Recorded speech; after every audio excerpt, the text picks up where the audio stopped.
Guys, I want to talk about Spelunky, almost always, but also specifically in this video because every time I run across a game developer, a game designer, they are in love with Spelunky, in love with it, and I want to know why. So I invited Derek, who is the creator of Spelunky, and Doug Wilson, who created Joust and Button and all those other crazy games that you've seen us play.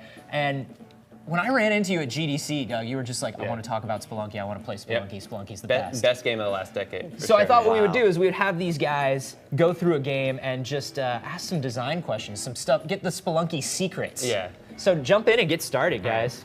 So we're playing co-op. Against your will. You want to play single player. I'm a solo player guy, but that's good. Well, it's cool. Try new things. That's what this game's all about. So let's explore over here. So you want to be like thorough, right, about the level. Get as much gold as possible for later. So what is the initial attraction that game designers have to Spelunky, Doug? Is there something that like most players are missing here, or? Well, you got to stick with it. So I got to admit, I wasn't that into it at first. And my roommate, Niflas, who's a former roommate, he was playing all the time, and I started watching him, and then I started playing with him, and slowly, kind of over time, the genius of this thing reveals itself to you. And you're not a paid actor. I'm not a paid actor. Right? Like you're a real person. I'm not a paid actor. The thing about this game is it treats you like an adult, right? And there aren't many games these days that treat you like adults. Meaning what? So like, this game is brutally difficult.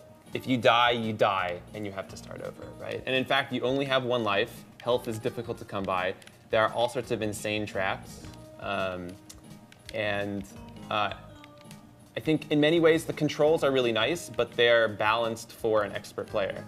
I mean, I think that's a good point about games in general these days. Like, they're made for, in a lot of ways, they're designed for players that don't play a lot of games, or they really want to cater to that market. And I don't know, it doesn't make a lot of sense to me because in other art forms, like when people write a novel for adults, there's not like a section in the middle of the novel that's like, oh, and here's a part for people who just started reading. Right. But like games do that all the time. It's like, right. Imagine War and Peace. Oh, like I gotta make this more accessible to. Yeah, exactly. Whatever. Listen. Did you just say Spelunky is the War and Peace of video games? No, War and Peace has got nothing on Spelunky. Wow. Man, let's be honest here. So what's your player strategy here, Doug? Because it looks like you go for every little thing. You definitely go for the damsel. See, I'm kind of a methodical player because the thing is, the first world, once you get the hang of it, it's pretty easy, but the later worlds are super difficult. So you want to be kind of as equipped and as ready as possible. I feel like that backfires on me though. I get like psyched out. Like I'll have like 1,000,000 bombs and a jetpack and everything. I'll be like, I'm the most overpowered spelunker there ever was, and then I'll just die in the stupidest way. Yeah? Because I get a little too brave. Spike boots. The thing about this game, right, is that like, I was terrible at this at first. Like, I'm not actually particularly good at video games, but this is like, getting good at this game is two things. It's, and this is part of the reason that like, I'm so interested in this game. It's one, just physical skill, right, of like learning the controls and, right, because the running's fast, the jumping is a little difficult, but it's, I think what I respect so much about it is it's balanced for an expert player, right? So the more you, it's like almost like some crazy car that's hard to drive at first, but like once you're good at driving it, it just feels really amazing. So owning this game's like, it's like owning a Lambo. You can think about it like that. Yeah, it's basically, it's the War and Peace / Lamborghini of video games.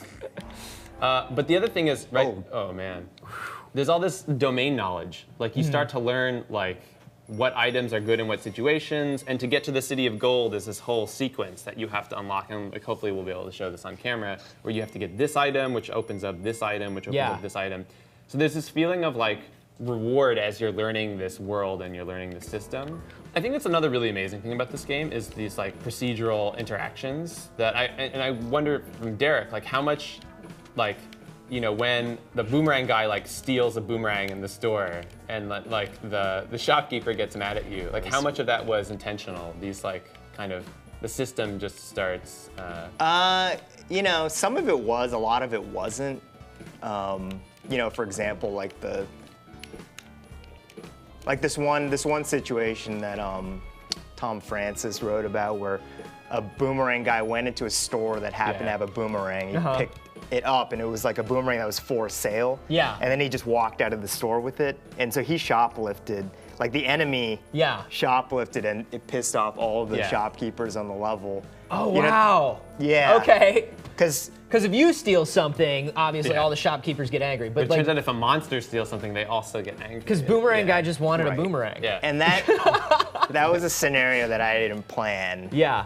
That was just something where, the boomerang guy is looking for boomerangs if he doesn't have one, and the shopkeepers get mad if any item that's for sale leaves his shop. Yeah. But see, this is really interesting game design, where you like set up an interesting enough world and like all sorts of crazy stuff that you never foresaw, like just starts happening, which makes this world, feel richer than like it might otherwise feel. So there's enough complexity here that the world just starts doing stuff on its own. That's totally like a roguelike thing, though. Like that kind of idea was directly inspired by roguelikes, because I think that's an aspect of those games that's really interesting and fun that usually takes a back seat in the discussion compared to like the random level generation.